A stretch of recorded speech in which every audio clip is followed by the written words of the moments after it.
Picture this. It's September 15th, 2008, a Monday morning in Times Square. The air is crisp, the coffee is hot, and on the side of a massive glass skyscraper, a 158-year-old name is being peeled off the wall, Lehman Brothers. Inside, 25,000 employees are stuffing their lives into cardboard boxes. Outside, the global economy is screaming. $10 trillion in household wealth is about to vanish. 9 million Americans are about to lose their jobs. This wasn't a natural disaster. It wasn't a war. It was a mathematical suicide pact. And it all started with a lie so beautiful that everyone wanted to believe it. That a house isn't just a home. It's a magic ATM that never runs out of cash. To understand how we broke the world, we have to go back to 2002. The dot-com bubble had just burst, 9/11 had shaken the markets, and the Federal Reserve was panicked. They did the only thing they knew how to do. They made money cheap. Interest rates dropped to 1%. Suddenly, borrowing money was like picking up pennies in the street, and Wall Street, bored with tech stocks, found a new obsession: houses. Meet the mortgage broker. Let's call him Dave. Dave doesn't care about your credit score. He doesn't care if you have a job. He cares about his commission check. Look, I don't care if you're a strawberry picker making $14,000 a year. You want the 4-bedroom with the pool? I'll get you the 4-bedroom with the pool. No down payment? No problem. No income verification? Even better. We'll call it a ninja loan. No income, no job, no assets. Just sign here and don't worry about the interest rate jumping in 2 years. By then, the house will be worth double and we'll just refinance. Everyone's doing it. And everyone was. From 2001 to 2006, national home prices shot up 85%. It was a gold rush in the suburbs. But Dave wasn't keeping these loans. He was selling them to the big banks on Wall Street. And this is where the vibes turned into alchemy. See, a single mortgage is risky. One person might lose their job and stop paying. But if you take 5,000 mortgages, bundle them together into a mortgage-backed security, and sell slices of that bundle to investors, surely they can't all fail at once, right? It's like a bag of fruit. Even if one apple is rotten, the bag is still worth something. But Wall Street got greedy. They ran out of good apples, the people with 800 credit scores and stable jobs. So they started filling the bags with the rotten ones, the subprime ones, the ninja loans Dave was printing in his sleep. To hide the smell, they went to the ratings agencies. Picture a sleek office in Lower Manhattan. An analyst is looking at a pile of garbage loans. This bundle is 80% subprime. It's high risk, high interest, and frankly, it looks like a disaster waiting to happen. But if I don't give this a AAA rating, the safest rating possible, the bank will just take their business to the agency across the street. So here's your gold stamp. It's as safe as a government bond, definitely. With that AAA stamp, the madness went global. Retirement funds in Norway, pension plans in Ohio, and banks in Germany all started buying these safe mortgage bundles. It was the perfect machine. Dave makes a loan, the bank bundles the loan, the agency calls it gold, and the world buys it. Everyone was getting rich. In 2006, the top 5 Wall Street CEOs took home over $200 million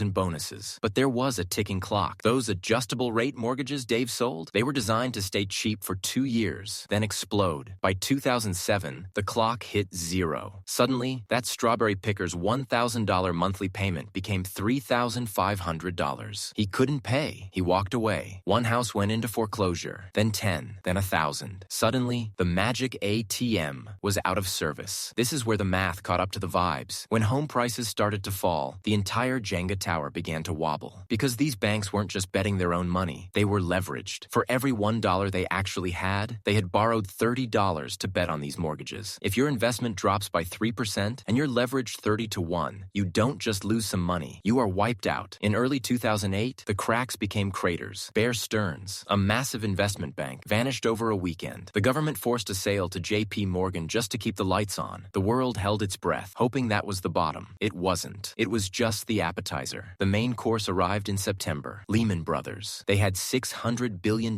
in debt and a mountain of those rotten Apple mortgages. They went to the government for a bailout. They went to other banks for a lifeline. The answer was no. Inside the Treasury Department, the mood was apocalyptic. If we let Lehman go, the entire global credit system freezes. Banks won't lend to other banks. Companies won't be able to make payroll. The ATMs will literally stop giving out cash. We are looking at a total systemic meltdown. But if we save them, we're telling every billionaire on Wall Street that they can gamble with our money and we'll always pick up the tab. We have to let them fail. We have to show the market there are consequences. They let them fail. And for a moment, it looked like the end of the world. The day Lehman declared bankruptcy, the Dow Jones dropped 500 points. But the real terror was in the plumbing. The shadow banking system froze. Money stopped moving. It was the financial version of a heart attack. If you were a small business owner in Nebraska or a car manufacturer in Detroit, you suddenly couldn't get a loan for anything. The fire was spreading. AIG, the world's largest insurance company, was next. Why? Because they had sold insurance on those mortgage bundles. When the bundles went bust, AIG owed trillions. They didn't have it. The government realized that if AIG died, every bank on earth would die with it. So, the no bailout policy lasted exactly 24 hours. The government held a gun to the head of the American taxpayer and asked for $700 billion.